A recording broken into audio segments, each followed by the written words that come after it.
Sa mga oras po na 'to, nasa linya ho natin si Undersecretary Claire Castro, ang Palace Press Officer. Alamin lang po natin ngayon ang sitwasyon sa Malacanang. Gayon na rin, alamin na rin po natin kung nasaan po ang Pangulong Bongbong Marcos. Magandang hapon po sa inyo, Yusek Claire Castro. Yes, good afternoon. Good afternoon sa ating mga kababayan. Opo, kumusta po ang sitwasyon ngayon sa Malacanang, Yusek?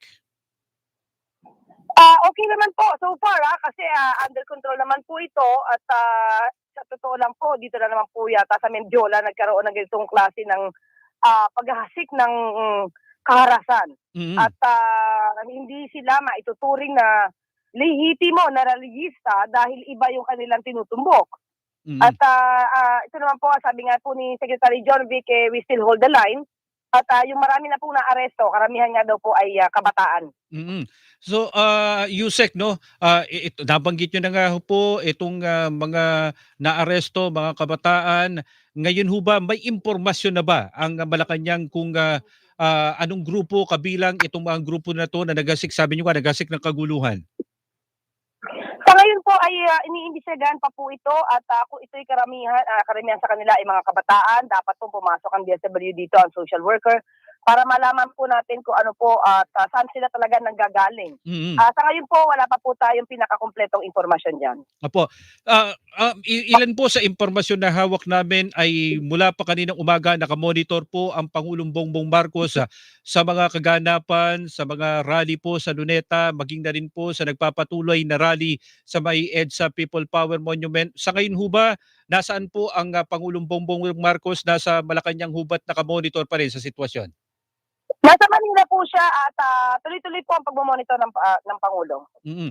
Mayroon na ho ba siyang reaksyon sa nangyari po na mga kaguluhan dyan ho sa may bahagi ng Ayala Bridge at gayon na rin sa Mendiola kanina, Yusek? Pakiulit nga po sir, may nagri-ring, hindi ko sa akin, kung sa akin ba, may nadidinig ako nagri-ring, so hindi ko po makukuha yung question. May pahayag na po ba ang Pangulo? May pahayag na po ba ang Pangulo sa pangyayari lalo na dun sa mga nangyaring kaguluhan po kanina dyan ho sa may bahagi ng Mendiola at Ayala Bridge? Sir, pasensya po, sorry po, hindi ko po madinig yung question, medyo mahina po. Okay. Sandali lang po, no? Ayusin lang ho namin yung linya, Yusek, nung impormasyon na ito po. Okay na po? Narinig okay niyo na po. Ayan. Yes Ano na po ang pahayag ng Pangulo kaugnay po sa mga pangyayari, lalo na dun sa mga nangyaring kaguluhan po kanina, Yusek? Still, ang utos pa rin po ng Pangulo kay Secretary John Vic ay maximum tolerance pa rin. Pero kung meron dapat maaresto at gumagawa ng krimen, dapat mong arestuhin po yan. Dahil hindi lamang po ito, kumbaga tatawagin natin maximum tolerance, kundi kasi pagka may mga maapektuhan na po at may mga mamasasaktan at patuloy silang gumagawa ng krimen, ang mga gumagawa ng krimen dapat hulihin. Apo. Hindi ho ba ikinalungkot ng Pangulo itong mga pangyayari na to, lalo pat inaasahan, lalo na pangako po ng magkabilang mga grupo, iba't ibang grupo na magiging mapayapa itong mga gagawin na paglalabas ng saloobin ng mga kababayan natin, pero ngayong hapon nangyari ho yung mga ganitong sitwasyon na Yusek? Hindi po talaga maganda na pangitain po ang nangyaring ito dahil ito na po siguro yung pinangangambahan ng karamihan, yung mga lehitimo na nagpoprotesta para laban sa korupsyon, na nasingitan sila ng masasamang elemento. Mga elemento na wala naman tiyak na adhikain kung hindi pabaksakin ng gobyerno. Unang-una, sabi nga natin, bakit sa Mendiola sila magkikilos protesta samantalang yung mga lehitimo mga protester nandoon sa mga designated places nila, Luneta, sa EDSA People Power Monument. So, meron silang talagang binabalak na masama. So, yun yung nakakalungkot dahil mismo ang Pangulo ang nanguna para maimbisigahan po ito mga maanumalyang flood control projects. So, alam natin, itong mga nakaitim na to, na may maskara pa, na nagpupukol ng bato, molotov bomb, na nakitap na nalaman po ni Secretary John Vic. At marami na po nakumpiska na molotov bomb. Alam natin na ito'y organisado. Hindi masasabing hindi ito organisado dahil prepared po sila. Opo. So sana po, maging mahinahon po ang taong bayan. At kung may pagkakataon po kayo na mismo kayo po ang magprotekta sa gobyerno mula sa mga masasamang elementong to, tulungan niyo po ang gobyerno. Opo. Nabanggit niyo po, sa tingin niyo, organisado to dahil meron silang mga molotov, talagang kanina, nauna, nangyari sa Ayala Bridge, lumipat ng bahagi ng Mendiola, ganun din yung naging sitwasyon na pangyayari ng gulo, nagkabatuhan, nagkasakitan. Ito ho, no, ang nakakalungkot lang dito, Yusek, karabihan dun sa mga naaresto na kasama dun sa mga nanggulo, mga menor de edad. Hindi ba kaya nabuyo lang itong mga kabataan na 'to? Malamang po. Kasi ang mga minor de edad na katulad nila, normally hindi po ganyan ka-agresibo. Maliban lang kung inoperan sila ng bayad, hindi natin alam. So ito po yung paiimbisigan. Pero sana doon sa mga balak talaga maghasik ng kaharasan, wag naman po nilang gamitin mismo yung kabataan Mm. para sa ganitong klaseng mga paggawa ng krimen. Aasahan po namin na magiging malaliman yung investigasyon dito sa mga pangyayari na po na 'to, Yusek.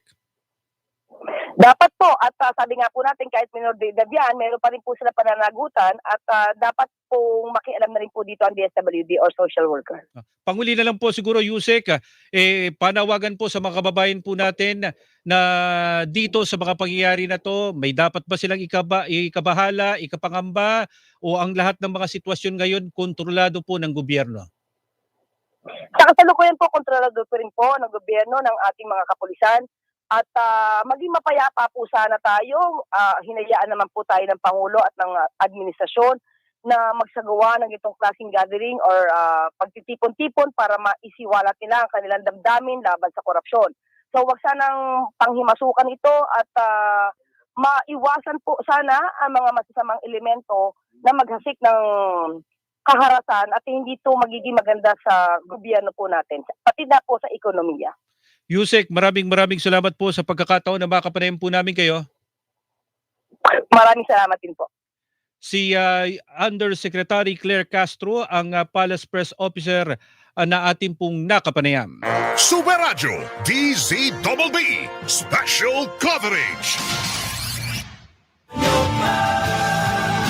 Samantala, balikan po natin ang bahagi po ng Mendiola kung saan nakatutok pa rin itong si Christian Manyo. Christian, naputol, no? Babalikan natin, ayusin lang natin, i-establish lang natin uli yung linya nitong si Christian. Super Radio DZBB Special Coverage. Puntahan muna natin itong si Sam Nielsen, karahasan sa ilang individual kabilang ang isang mamamahayag sa protesta sa Maynila, kinundena ng Presidential Task Force on Media Security at ng National Press Club. Nakatutok sa balita na yan si Sam. Sam. Mariin ngang kinukundina ng Presidential Task Force on Media Security o itong PTFOMS ang nangyaring karahasan laban sa ilang individual, kabilang ng ating kasamang mamahayag na nasugatan sa protesta sa Maynila. Sa isang payag, sinabi ng PTFOMS, kinukundina nito ang nangyaring batuhan kung saan kabilang nga ang reporter anchor ng Super Radio DZBB na si Manny Vargas ang nasugatan.